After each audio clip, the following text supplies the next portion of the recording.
Why am I moving to Spain? Oh, I don't know. Maybe it's the soft launching of martial law by the President of the United States. Maybe it's the fact that people sitting in our government system are siding with Christian nationalists who want to remove the right for women to vote. I'm gonna say this one time real loud with my full chest, so go ahead and hear me out on this one. If working is mandatory, if labor is something we are required to do in order to prove we deserve our existence, if we have no choice but to choose an occupation whether or not we want it, if you are forcing me to sell my body to do somebody else's labor and telling me I have no other choice and neither does anyone else, you shouldn't have any other choice but to give us a roof over our heads, food for our stomachs, and whatever else we need to survive!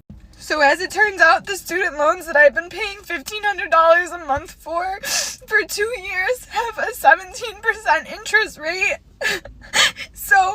Well, it's all fun and games until you realize that in this Trumpage economy, even white people are not living a good life. See, ladies and gentlemen, I randomly found white people crashing on Beyonce's internet and I was like, wait, what is going on? Like, I am not expecting this from you guys. But then I got to realize, even the people that voted for DJT, literally after 3 months in, they started regretting. They were like, okay, this is not what we voted for.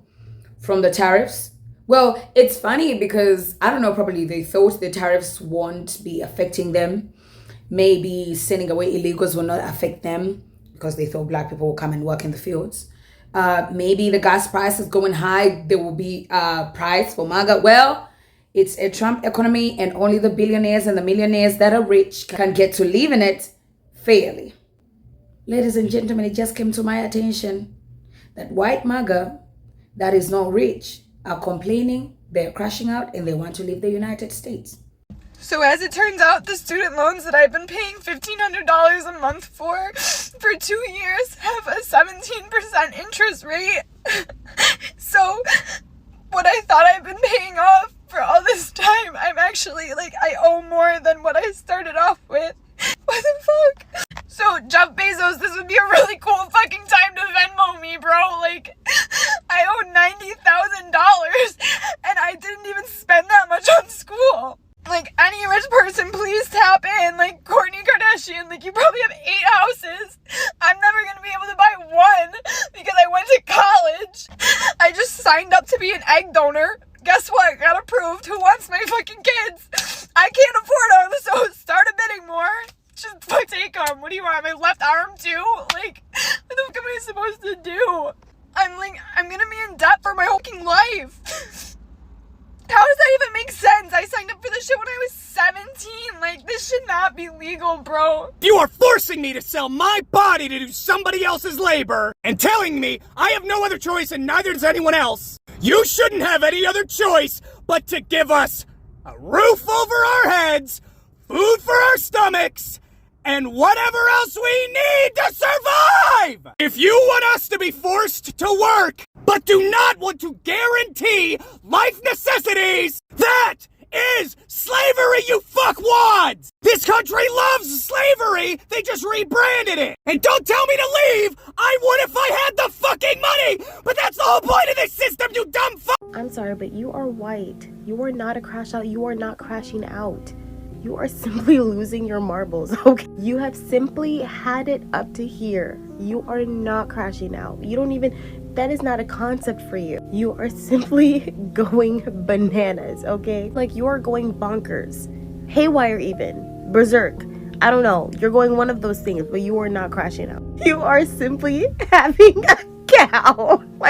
Why am I moving to Spain? Oh, I don't know. Maybe it's the soft launching of martial law by the President of the United States. Maybe it's the fact that people sitting in our government system are siding with Christian nationalists who want to remove the right for women to vote. Maybe it's the fact that there's an official filing now to overturn the right of same-sex marriage. Maybe it goes all the way back to when Roe versus Wade was overturned, knowing then, right then, that we as women are completely fucked. It's never been about protecting children. It's never been about immigrants government's doing it the legal way. And it's definitely never been about lowering the price of fucking eggs. What it has been completely about this entire time is control, money, power, authoritarianism, the patriarchy, but it's never been about the people. None of this has ever been about the people. My husband and I were sitting on the porch this morning and we were just discussing the culture in the United States and how there's always this undercurrent of like violence and hostility, and it's everywhere all the time, and you feel very vulnerable to it.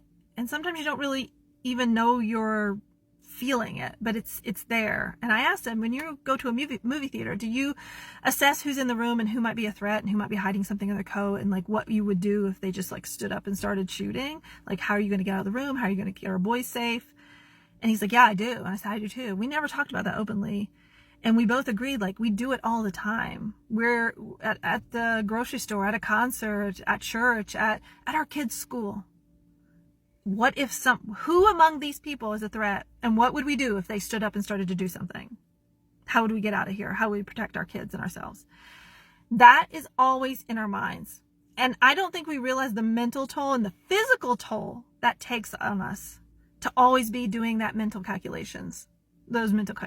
And then not only that, but the culture in the US is such that you're always feeling like someone is trying to get one over on you or like use you somehow. There's always this sense of like you're competing. You're not helping each other. You're not supporting each other. You're competing with each other. And that person is he's your enemy. He's your neighbor, but he's also your enemy. Like you try to make sure that he doesn't mow on your side of the lawn too much because that's yours. That's your property. He's trying to take it from you. There's this sense of like, it's real like selfishness and self-centeredness, and gotta get mine and keep mine and not let anyone else take mine. And I'm really looking forward not to feel that all the time. I don't think we realize that we're feeling it. We're not conscious of it all the time, but I really want to not feel it, you know? And I want to raise my sons not to think that way or have those sort of feelings or have to do those calculations in their head about like, how am I going to get out of this without getting shot? That's what I want. So that's why I am taking my two sons, who are 7 and 9, and my husband and myself to the other side of the world. Everyone who's calling me a coward for leaving America right now and not trying to change it, what can I do?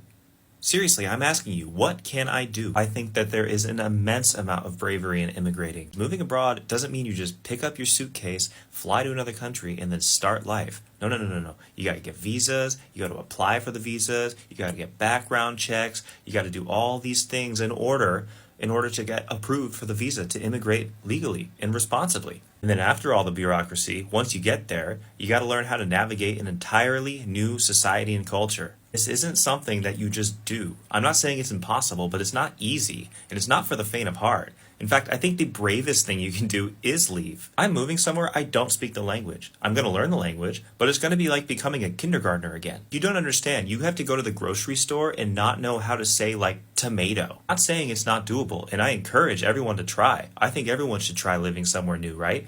But it's not going to be like simple. So that's my rant. Immigration is hard, but it's doable.